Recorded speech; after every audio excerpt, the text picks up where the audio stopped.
You may enter the audience room of Jarl Ilfing.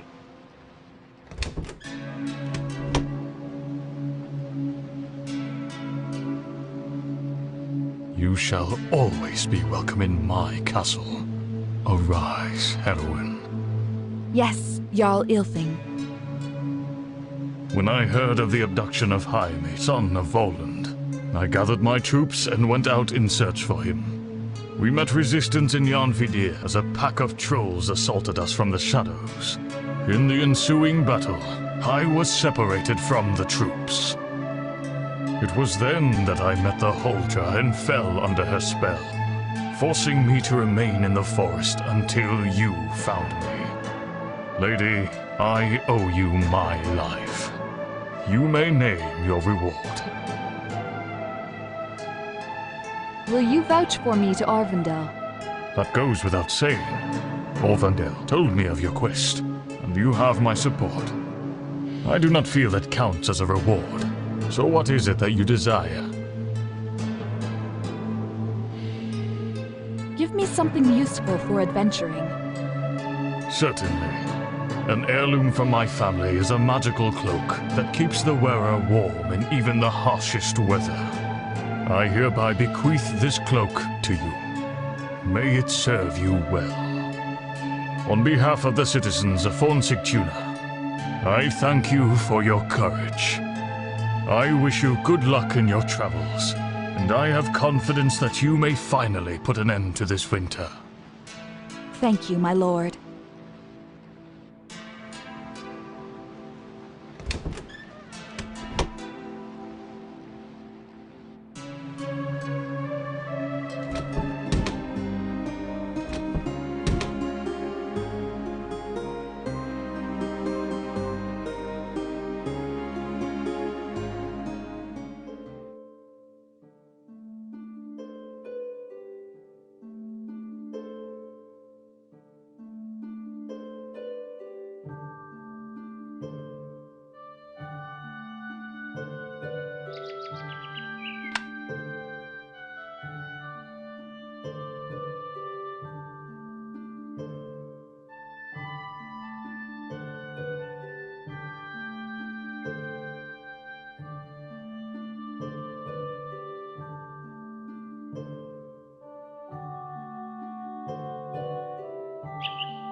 Word of your exploits has reached Manarvigir. I'm surprised that you by yourself have done what the Jarl's army could not.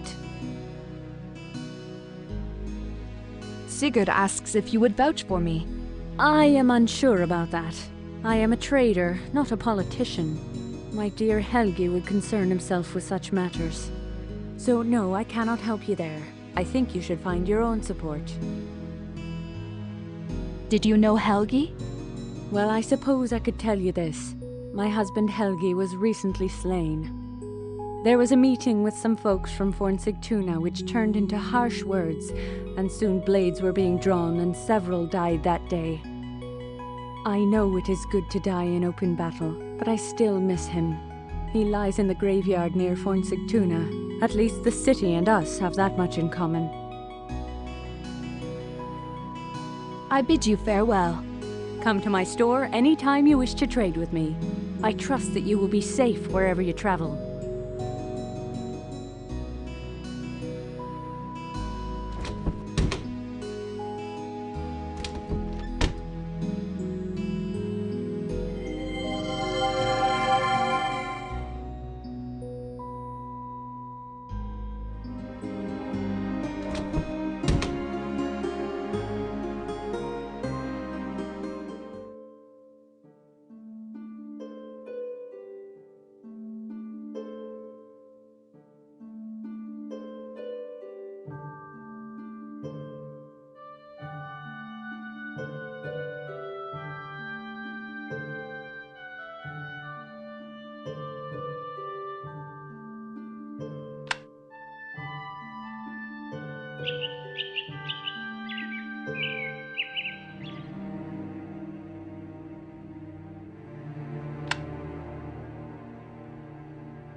Who is it that calls my spirit back to Midgard? Tell me who you are. Helgi is my name, son of Jorvard, husband to Sigrun, and proud warrior of Munarvigir. Or so I was, before my death in a fight against Fornsigtuna. Now I am one of Odin's Einherjar, dwelling in the halls of Valhalla. Have you been to Fornsigtuna? In trade, you should sooner throw than trust them, but in battle they are worthy opponents. You should have seen the fight of Dagpuddle. He made it to Valhalla too, I am proud to say. How is the village doing? Munarvigir is my hometown, proud trade village in Jarnvidir and near Lake Garnvik. You will find it a hospitable place, its inhabitants valiant and honorable. Sigurd may pose as a humble innkeeper, but he is a powerful leader and one of the strongest warriors I have met. He might even make a better Jarl than Ylfing of Fornsigtuna. What can I find in Jarnvidir? I would often stalk through the trees of Jarnvidir on the hunt to bring a good meal to my Sigrun. Even in the Fimble winter, there is still enough food if you know where to find it. It is said the wild hunt sometimes passes through Jarnvidir, led by Odin the Terrifying. Rarely may a mortal join them and be rewarded in gold, but most that are spotted by the hunt are never seen again. I would like to learn about Svartalfheim. Before my death, I'd concluded that the place does not exist. Of course, meeting the Aesir and the Einherjar does wonders for your perspective. I do not know much about it, though. I am told Ylfing employs a wizard that has traveled a lot, and perhaps Regin knows. I have always thought there was something odd about him. Speak to me about honor. I used to think it is all about courage and valor, but from my current perspective, I think respecting the dead is a crucial part of honor. Not all of us end up in Valhalla, and the deceased should be buried and their loved ones given a chance to mourn. Do you remember Dag? Dag, my honored enemy. He was Sigrun's brother, and from the day we met, we never liked each other. I suppose he never forgave me for taking his little sister from him. But the man is a good fighter, I will grant him that. It was an honor to die with him and find ourselves together with Einherjar. Sigrun misses you dearly. And I her. I wish her a long and happy life, but please tell her to seek a warrior's death many years from now, so that she may join us here. Although now that you have drawn my soul here, I may be able to tell her myself. Will you take my skull to my dear wife, so that I may appear in spirit to her?